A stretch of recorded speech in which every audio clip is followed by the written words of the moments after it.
Depuis plusieurs années maintenant, nous réalisons tous les ans une enquête sur les frais bancaires.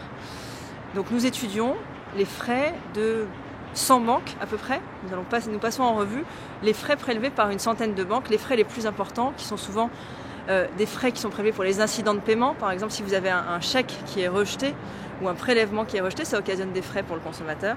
Et puis depuis quelques années, nous regardons aussi de très près tout ce qui concerne la gestion du compte bancaire, les frais qui sont prélevés pour gérer votre compte, consulter ses comptes à distance, par téléphone ou par Internet, mettre en place un prélèvement, faire un virement.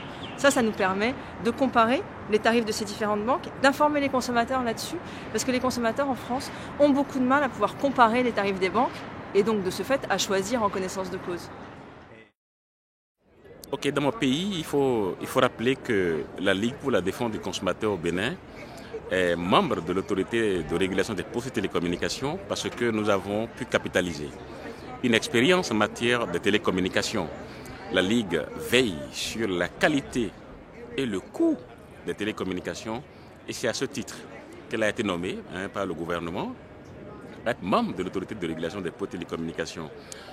Au sein de l'autorité, nous représentons les intérêts des consommateurs et nous essayons de faire valoir leur point de vue qui n'était pas souvent entendu par les sociétés de télécommunications. C'est une première dans le mouvement consommateur parce que dans n'importe quelle autorité de régulation dans le monde, il n'y a pas encore des consommateurs représentés. Le Bénin est l'un des pays où les consommateurs sont représentés au niveau des organes de régulation des télécommunications. Ça doit être un exemple à multiplier à travers le monde. Parce que la question de la représentation des consommateurs est une question fondamentale. Les consommateurs doivent être représentés pour que les intérêts soient défendus, pour que les points de vue soient entendus par l'entreprise. La Ligue est une association qui s'est battue pendant longtemps et le gouvernement l'a reconnu. Ça doit être le cas ailleurs dans le monde. Voilà un peu ce que je voudrais dire. Et c'est un message que je lance aux autres associations de consommateurs dans le monde entier parce qu'il s'agira aujourd'hui d'être présent au niveau des instances de prise de décision.